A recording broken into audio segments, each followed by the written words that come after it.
கர்நாடக அரசு சார்பாக அவங்க வந்து ஏற்கனவே என்ன சொன்னாங்க, நாங்கள் பூமி பூஜை நடத்த போகிறோம். நாங்கள் எந்த பூமி பூஜையும், அதாவது அவங்க வந்து ப்ராஜெக்ட் ரிப்போர்ட் மட்டும், டீட்டெயில் ப்ராஜெக்ட் ரிப்போர்ட் மட்டும் தான் ஃபைல் பண்ண சொல்லி உச்சநீதிமன்றம் உத்தரவிட்டிருந்தாங்க. அதை மீறி பூமி பூஜை செய்ய போகிறேன்னு சொன்னதுனால நம்ம வந்து தேசிய பசுமை தீர்ப்பாயத்தில் அதை செய்யக்கூடாதுன்றக்காக நம்ம தொடுக்க உள்ளோம். ஒவ்வொரு கட்டத்திலும் எல்லா கட்டத்திலும் வேறு உச்சநீதிமன்றத்திலையும் ஒரு சில வழக்கல் தொடுக்க வேண்டியிருக்கு. ஸோ கண்டிப்பாக முதல்வர் வந்து எந்த காலத்திலும் மேகதாதுல அவர்கள் வந்து எந்த விதத்திலும் அவர்கள் கட்டுவதற்கான எந்த அனுமதியும் நம்ம கொடுக்க போறதில்லை. ஏன்னா துணை முதலமைச்சராக இருந்து சொன்னவரை இன்னைக்கு முதலமைச்சராக இல்லை, எதுனாலும் வந்து சட்டப்பூர்வமாக தான் அவர்கள் செய்ய முடியும். ஆல்ரெடி வந்து இதுக்கு பண்ணக்கூடாதுன்னு சொல்லிட்டாங்க. டீட்டெயில் ப்ராஜெக்ட் ரிப்போர்ட் மட்டும் தான் ஃபைல் பண்ண சொல்லியிருக்காங்க.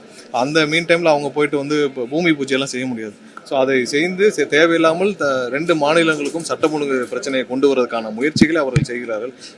அரசியல் காரணங்களுக்காக வந்து DK சிவகுமார் இந்த மாதிரி செய்கிறாரு. அது கடுமையான கண்டனங்கள். 2 மாநிலங்களுக்கும் முதல்ல அமைதி தேவை. 2 மாநில மக்களுக்குள்ள ஒரு அமைதி தேவை. 2 மாநில மக்களுக்கும் நிறைய தொழில் உறவுகள் இருக்கு. இவர் தேவையில்லாமல் அரசியல் காரணங்களுக்காக சிவகுமார் இந்த மாதிரி எல்லாம் செய்கிறாரு. ஸோ அதை அவர்கள் வந்து தேவையில்லாமல் இந்த மாதிரி சர்ச்சையை கிளப்புறதை நிப்பாட்டிக்கணும். நீதிமன்றங்கள் இருக்கு, ஒவ்வொரு ஸ்டேட்டுக்கும் இன்டர்ஸ்டேட் பாலிசிஸ் இருக்கு. இன்டர்ஸ்டேட் பாலிசியில் 2 மாநிலங்களும் எப்படி செயல்படணும் இருக்கு. அதை மீறி தன்னிச்சையாக ஒரு ஒரு பொறுப்புணர்வு இல்லாமல் செயல்படுவதற்கு கடுமையான கண்டனம். அதை எந்த காலத்திலும் முதல்வர் அனுமதிக்க மாட்டார். இல்லை, முதல்வர் வந்து என்னென்ன நம்ம செய்ய போறோம்னு முடிவு பண்ணிக்கிட்டு, சட்டப்பூர்வமாக என்ன செய்ய போறோம்னு முடிவு பண்ணிட்டு அப்புறம் தேவையான விதத்தில் கண்டிப்பாக அனைவரும் ஆலோசிப்பாங்க. தமிழகத்தில் இருக்கக்கூடிய பல வழக்கறிஞர்கள் தமிழ் வழக்காடும் மொழியா உயர்நீதிமன்றத்தில் வேறு பல ஆண்டுகளாக கோரிக்கை வச்சிருக்காங்க. புதிய அரசு அமைந்திருக்கு, அதுக்கான முயற்சி அரசு எல்லாம் டிஸ்கஸ் பண்ணிட்டு, ஏன்னா முதலாவது வந்து வழக்குகள் தேங்கி கிடக்கும் வழக்குகளையும் முடிக்க வேண்டும். அதுக்கப்புறம் என்னென்ன மாதிரியான வழக்குகள் நம்ம விரைவாக வழக்கறிஞர்களுக்கு எப்படி பணியாற்ற வேண்டும் சொல்ல வேண்டும். எல்லா இடத்துலையும் அது ஃபீஸிபிளாக இருக்கணும். நீங்கள் உச்சநீதிமன்றம் போகிறப்ப, ஹைகோர்ட்டில் போகிறப்ப ஃபீஸிபிளாக இருக்கணும். அது எல்லாத்துக்குமான சாத்தியக்கூறல் இருக்கணும்.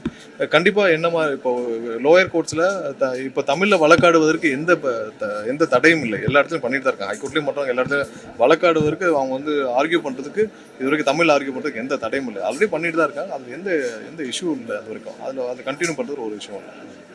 செய்திகளை உடனுக்குடன் தெரிந்து கொள்ள கீழ்கண்ட கேபிள் மற்றும் DTH நெட்வொர்க்குகளில் எம்நாடு செய்தி தொலைக்காட்சியை காணுங்கள். பாதகம் செய்பவரை கண்டால் நாம் பயம் கொள்ளலாகாது பாப்பா. மோதி மிதித்து விடு பாப்பா, அவர் முகத்தில் உமிழ்ந்து விடு பாப்பா. அண்மை செய்திகளை உடனுக்குடன் தெரிந்து கொள்ள இணைந்திருங்கள் எம்நாடு தொலைக்காட்சியுடன்.